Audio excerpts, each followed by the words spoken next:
A sticky evening blankets the city, and in the maze of winding streets where the walls are splashed with vibrant murals, the air vibrates with music and laughter.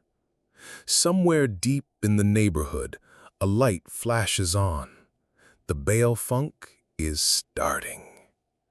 A crowd gathers around a makeshift stage where every gesture and every glance becomes part of the ritual. Here, under the thumping bass and a tropical downpour, bodies move in a single rhythm. It feels like the earth itself is pulsing along with them, surrendering to the heat and freedom. In this place, flirting isn't a game. It's the very breath of life, a natural part of a landscape where the lines between personal and public are as blurred as footprints on wet asphalt. Cigarette smoke mingles with the smell of grilled meat and sweet tropical fruits. Beads of sweat trickle down temples and backs, mixing with the thick, humid air. In a narrow alley where the walls of rundown houses are painted every color of the rainbow, the music blasts. The bass hits you deep in your bones, and the relentless rhythm forces even the most reserved to move. On the makeshift dance floor, under a dim light bulb, silhouettes flash by. At the center of it all is her. A Brazilian woman, maybe in her 20s or early 30s, with honey-colored skin and bouncy curls. Her body is its own instrument in the favela's raucous orchestra. It lives, breathes, speaks. Her hips sway in a perfectly calibrated rhythm. Her shoulders shimmy, and her hands trace invisible patterns in the air. Her eyes catch dozens of gazes from the crowd, and to each one she sends a special signal, a smile, a nod, a slight narrowing of her eyes. This isn't just dancing in the traditional Western sense.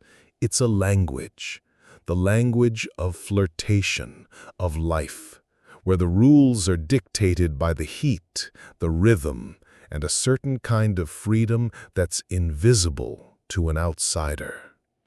Here, in the working-class neighborhoods and favelas of Rio de Janeiro, things just work differently. Not because of any written law, but because it's in the air you breathe and the ground you walk on. It's life itself. Here, the body isn't something to be hidden. It's meant to be seen. Not to be provocative, but simply to live. The celebration of the body and dance isn't a trend or a hobby, it's the foundation of life. Attractiveness isn't kept behind closed doors, it's everywhere. In every movement, in the tone of voice, in a look. A woman here is an energy that doesn't ask for permission to exist. She just is. Powerful and undeniable. This energy shows in her confident, rhythmic walk, in clothes that accentuate her curves, and in a dance that tells an entire story without a single word. In this world soaked in sun and rhythm, flirting isn't a prelude to something specific. It's a style of communication. A greeting that runs deeper than any word.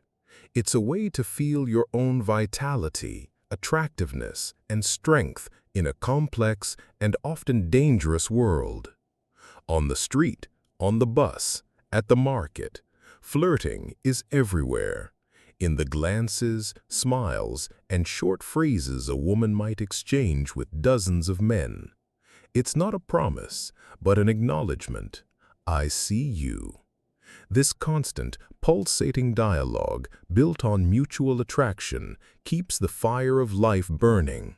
For someone from a more reserved culture, it can be a shock. But here, it's as natural as morning coffee or an evening rainstorm. Perhaps this is rooted in the fact that survival here isn't just about overcoming poverty and danger. It's also about emotion. To handle the daily grind, you need to feel alive, wanted, and desired.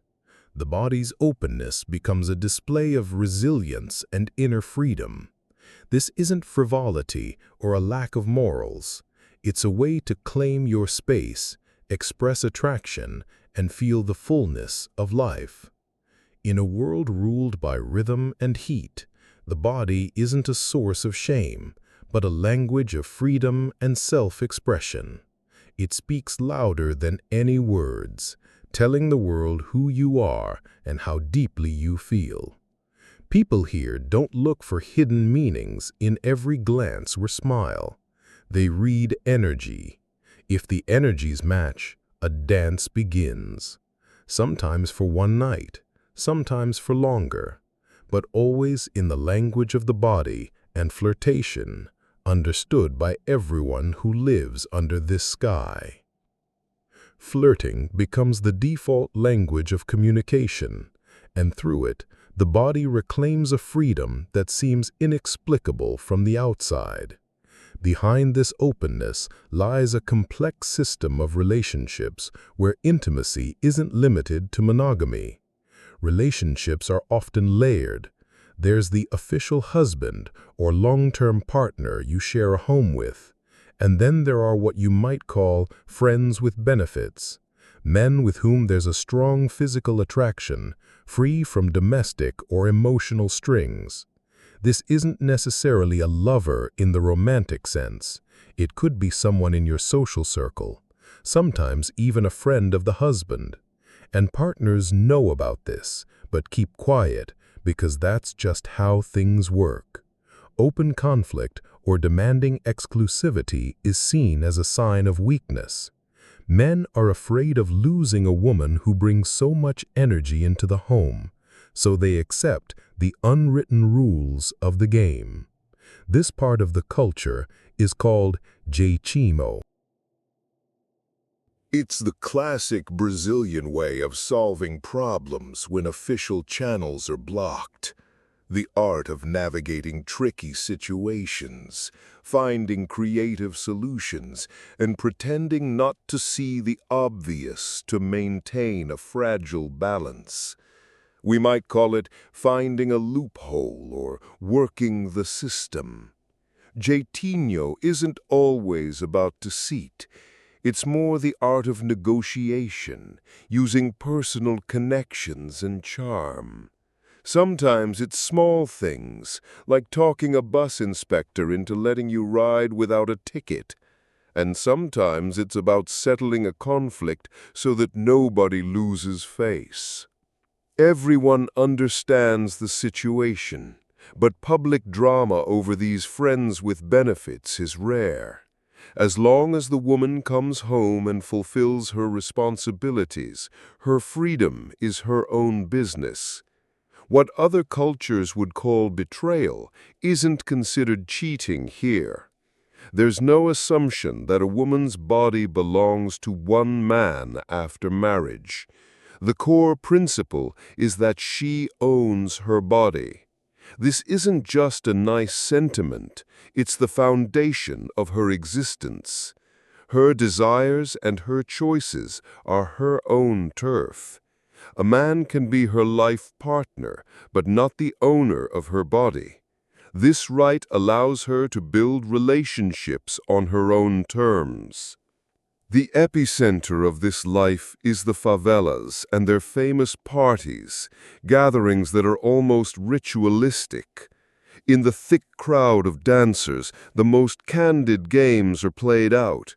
Here, no one is shy about their desires. Women move openly, their movements full of energy, and men respond with their full attention. It seems like everyone at these parties knows exactly why they came.